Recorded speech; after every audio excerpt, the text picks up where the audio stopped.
देखिए प्रिय भक्तों, आज की इस वीडियो में आप सुनेंगे चैत्र मास महात्म्य के 11वें और 12वें अध्याय की कथा, जिसमें आज आप राजा पुरूरवा और उर्वशी की कथा श्रवण करेंगे। तो मैं मीनू शर्मा आप सभी का आपके अपने YouTube चैनल की कथा टीवी पर स्वागत करती हूँ। सभी को मेरा राधे राधे।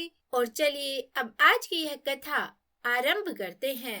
सूत जी महाराज बोले कि हे मुनियों, शुद्ध मन के दिवंगत हो जाने पर प्रजा अनुरंजन में तत्पर गुणी एवं सुंदर महाराज पुरूरवा राज्य करने लगे।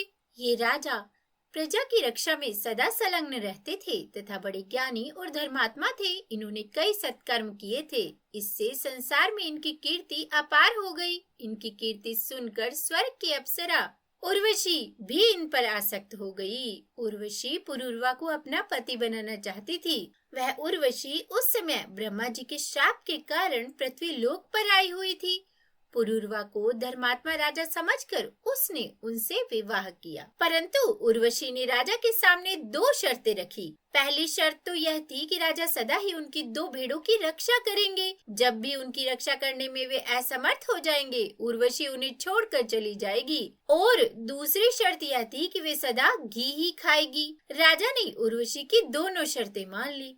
उर्वशी ने भी शाप से मुक्ति पाने के लिए राजा से विवाह किया और वहीं पर रहने लगी। उस समय राजा के मन और बुद्धि का एक ही लक्ष्य था और वो था उर्वशी। वे उर्वशी पर इतने आसक्त हो गए थे कि यदि एक क्षण भी वह उर्वशी उनसे दूर रहती तो वे अति दुखी हो जाते। और इस तरह कई वर्ष बीत गए। उर्वशी के द्वारा मुग्ध किए गए राजा सब धर्म कर्म त्याग कर अनेक वर्षों तक भोग विलास में ही पड़े रहे। उस पर आसक्त मन वाले वे सदा उसी का चिंतन करते रहते और उस पर अत्यधिक मोहित होने के कारण एक क्षण भी उसके बिना नहीं रह सकते थे।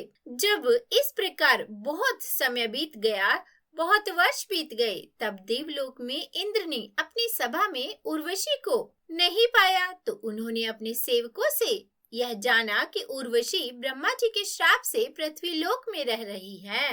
तब उन्होंने अपने सेवकों को आदेश दिया कि उन्हें उर्वशी को फिर से स्वर्ग में लाने का प्रयास करना चाहिए। तब उन्होंने योजना बनाई कि किसी तरह से उर्वशी के 2 भेड़ों, जिन्हें की राजा ने सुरक्षित रखने का उर्वशी को वचन दिया था, उन्हें चुरा लेना चाहिए। ऐसा कहने पर विश्वावसु आदि प्रधान गंधर्व ने वहां से जाकर रात्रि के घोर अंधकार में राजा पुरूरवा को विहार करते देख उन दोनों भेड़ों को चुरा लिया और आकाश मार्ग से जाते हुए चुराए गए दोनों भेड़ जोर जोर से चिल्लाने लगी।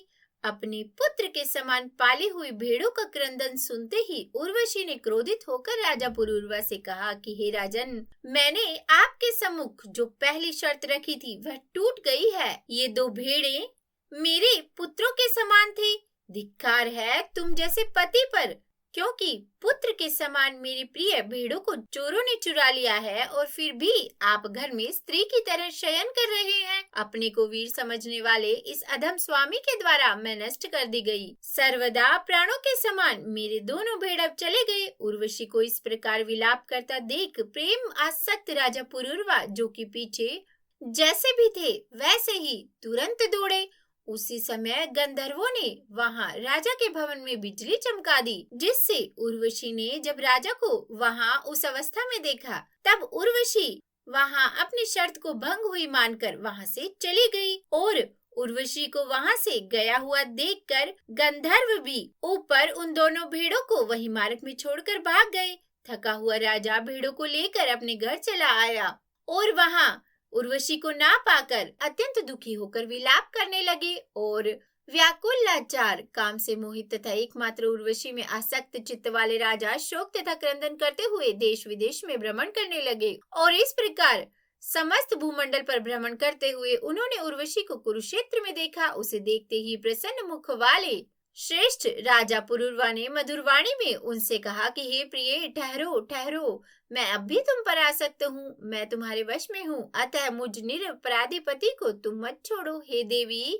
जिस शरीर से तुमने इतना प्रेम किया था, जिसे तुमने यहाँ तक खींच लिया, वह शरीर आज ही गिर जाए। हे सुंदरी, तुम्हारे द्वारा तज इस देह को भेड़िए और कौवे खा जाएं। और इस प्रकार विलाप करते हुए दुखी लाचार राजा पुरूरवा से उर्वशी बोली कि हे राजेंद्र, आप मूर्ख है, आपका ज्ञान कहाँ चला गया। हे पृथ्वीपते, भेड़ियों के समान स्त्री की किसी से मित्रता नहीं होती, इसीलिए राजाओं को चाहिए कि वे स्त्रियों और चोरों पर कभी भी विश्वास न करें। इसीलिए अब आप अपने घर जाइए और सुख भोगिए और मन में किसी प्रकार की चिंता मत कीजिए। इस प्रकार अत्यंत विषयासक्त होने के कारण उर्वशी के समझाने पर भी राजा को ज्ञान नहीं हुआ। उस स्वेच्छाचारी अप्सरा के स्नेह में जकड़े रहने के कारण उन्हें अपार दुख प्राप्त हुआ। और उसके बाद श्री सूत जी महाराज बोले कि हे मुनिजनों, इस प्रकार मैंने आप सबको उर्वशी तथा राजा पुरूरवा के महान चरित्र का वर्णन संक्षिप्त में सुनाया है। तो यह कथा यही समाप्त हुई। यदि आपको यह पसंद आई हो तो आप मेरे चैनल को लाइक, शेयर एंड सब्सक्राइब जरूर कर दीजिएगा। तो बोलिए प्रेम से भगवान विष्णु की जय।